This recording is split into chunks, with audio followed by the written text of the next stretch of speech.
এপিএসের দুর্নীতির সাথে তার সংশ্লিষ্টতা আছে, তার শক্তি তার ক্ষমতা প্রয়োগ করে তিনি দুর্নীতি করেছেন। তার গ্রেপ্তার দাবি করছি। স্বাস্থ্য উপদেষ্টার যে সহকারী আছেন তুহিন ফারাবী, সে স্বাস্থ্য উপদেষ্টার ক্ষমতাকে ব্যবহার করে সে দুর্নীতিতে জড়িয়েছে এবং এই যে উপদেষ্টা সেই উপদেষ্টার আমরা পদত্যাগ দাবি করছি এবং তুহিন ফারাবী গ্রেপ্তার দাবি করছি। তানভীর সহ আরো যাদের জীবনযাত্রার মান আমরা আগে কি দেখেছি আর এখন আমরা ফুলে পেপে। ওয়ালটন আবারও মিলিনিয়ার অফারে ওয়ালটন ফ্রিজ কিনে আপনিও হয়ে যেতে পারেন মিলিয়নিয়ার। মিলিনিয়ার ছড়াছড়ি দেশ জুড়ে, এটা শুধু ওয়ালটনই পারে।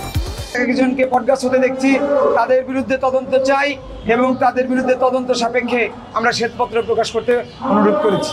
চেয়ারম্যান মহোদয় আমাদেরকে আশ্বস্ত করেছে দ্রুত সময়ের মধ্যে তিনি ব্যবস্থা গ্রহণ করবেন।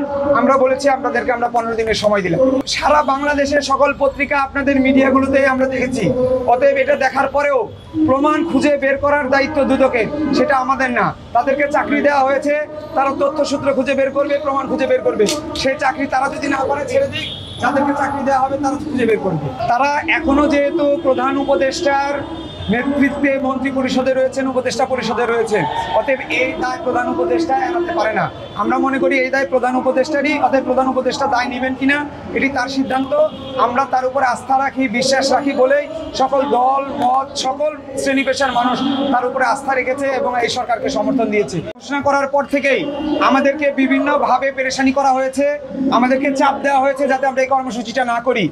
আমার ফেসবুক নাদিম হাসান লিখে সার্চ দিবেন বাংলায়, দেখবেন গত রাত্রে আমি 3টা পোস্ট করেছি, আপনারা পোস্টগুলো দেখবেন। এবং আমাকে যেভাবে চাপ দেওয়া হয়েছে আমি আপনাদের সিনিয়র সাংবাদিকদেরকে জানিয়েছি এবং আমি এখনো আশঙ্কা করছি যে এই প্রোগ্রাম করার অপরাধে আমাদেরকে বিভিন্ন ধরনের হয়রানি করতে হতে পারে, বিভিন্ন ধরনের হয়রানি করা হতে পারে। এবং আপনারা যে এখানে সংবাদ সংগ্রহ করছেন কষ্ট করে রোদে পড়ে ঘেমে, আপনারা এই সংবাদ প্রকাশ করতে পারবেন কিনা, এটাও প্রকাশ করতে দেওয়া হবে কিনা, গোয়েন্দা সংস্থা দিয়ে আপনাদেরকে চাপ দিয়ে বন্ধ করে দেওয়া হবে কিনা, সরকারের পক্ষ থেকে আপনাদেরকে চাপ দিয়ে বন্ধ করে দেওয়া হবে কিনা, আমরা সেটিরও আশঙ্কা আপনাদের কাছেই জানিয়ে গেলাম। আসিফ মাহমুদ সজীব ভুইয়া, ওনার যে ক্রিয়া পরিষদের যে পরিচালকের একান্ত সচিব আছেন সাইফুল ইসলাম, তার মাধ্যমে আমাকে চাপ দেওয়া হয়েছে যাতে এই কর্মসূচি আমি না করি। প্রথমে আমাকে অফার দেওয়া হয়েছে, তার পরবর্তীতে যখন অফারে রাজি হইনি তখন কি অফার দেওয়া হয়েছে? আচ্ছা, আপনারা সবকিছুই জানবেন, খুব দ্রুত এগুলো প্রকাশ পাবে। আমি সিনিয়র সাংবাদিকদেরকে তথ্য উপাত্ত সহ জানিয়েছি। এটা কোনো ব্যবস্থা না, চুরি করছে তাকে বাড়ি থেকে বের করে দেওয়া হয়েছে। আপনারা আরেকটা জিনিস খেয়াল করেছেন, সজীব মাহমুদ ভুইয়া কিন্তু স্ট্যাটাস দিয়ে যে কাজটি করেছে সেটি হলো তদন্ত শুরু হয়েছে, সেই তদন্তের উপরে প্রভাব বিস্তার করার জন্য তার এই স্ট্যাটাস, দায় মুক্তি দেওয়ার জন্য তার স্ট্যাটাস। সে একজন উপদেষ্টা হিসেবে এটি পারে না।